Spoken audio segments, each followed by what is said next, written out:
Hello all, this is Keerthana, Assistant Professor, Department of Commerce. Today I am here to present a lecture note on the subject of commercial law on the topic contract types. First we can see the meaning of commercial law. Commercial law, also known as business law, is the body of law that governs business and commercial transactions. It often considered to be a branch of civil law and deals with issues of both private law and public law. The application of commercial law has developed a specific set of laws that apply to commercial activities, pursuits, and transactions. This arm of civil law deals with issues both simple and complex that often relate to questions of both public and private sector laws. Commercial law governs sale and distribution of goods and proper procedure for payment of transactions. We can see the definition of contract. First, what is contract? A contract is a lawful agreement made by two or more persons within the limit of their contractual capacity with the serious intention of creating a legal obligation, communicating such intention without vengeance each to the other and being of the same mind as to subject matter to perform positive or negative acts which are possible of performance. Contracts have always been an indispensable part of our lives. Knowingly or unknowingly, we are entering into a contract hundreds of times in a year. Even when we buy a candy, we are entering into an agreement with the shopkeeper. Every time we visit a restaurant or book a cab, we are entering into a contract. Next, we can see the elements of a contract. The first element is offer and acceptance. An offer is a proposal by one party to enter into a contract under specific terms. Acceptance is the agreement to the terms of the offer, creating a binding contract. The second one is intention to create legal relations. Both parties must intend for the agreement to be legally binding. Social and domestic agreements may lack this intention. Next is consideration. Consideration is something of value exchanged between the parties, usually in the form of money, goods, services, or a promise. The next is certainty and possibility of performance.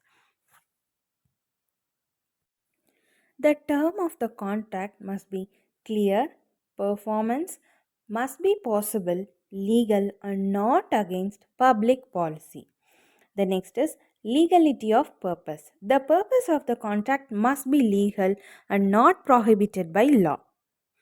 The next heading is formation of contract. The first formation should be invitation to treat. Preliminary negotiations that invite others to make an offer. Offer clear, definite proposal indicating a willingness to enter into a contract. The next is acceptance. Unconditional agreement to the terms to the offer. Next is types of contract.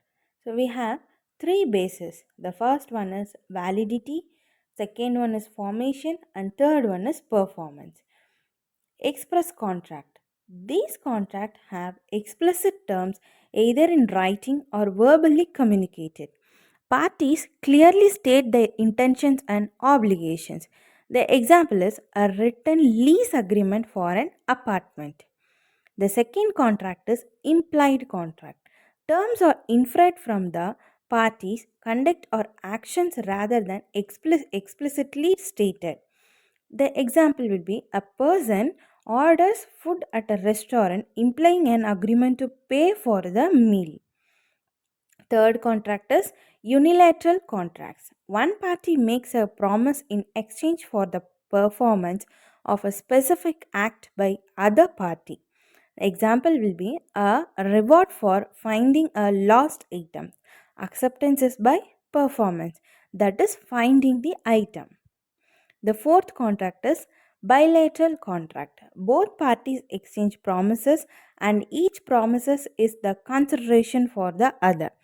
Example is a typical sales contract where one party promises to pay and the other promises to deliver goods.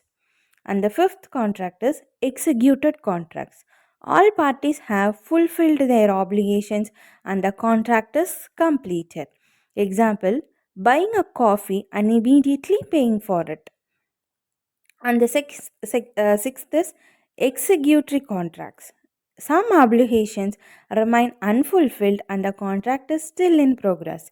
Example, a construction contract where work is ongoing and payment is yet to be paid. Seventh is void contracts. Legal effect from the beginning, it is a contract never existed. An example will be an agreement to commit an illegal act. And the eighth is voidable contracts. Valid but can be voided by one party under certain circumstances such as fraud or undue influence. Example is a contract with a minor who has the option to void the contract.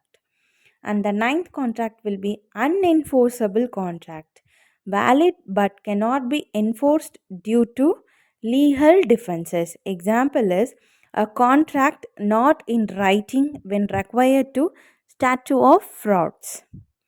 10th contract is quasi contracts, implied by law to avoid unjust enrichment when no actual contract exists. Example, emergency medical treatment where a person is unconscious and unable to provide consent. Understanding the meaning of contract is fundamental to navigating legal relationship in various contexts. Whether in business or daily life or international transactions, contracts serve as the backbone of legal agreements, fostering trust and accountability between parties. Thank you.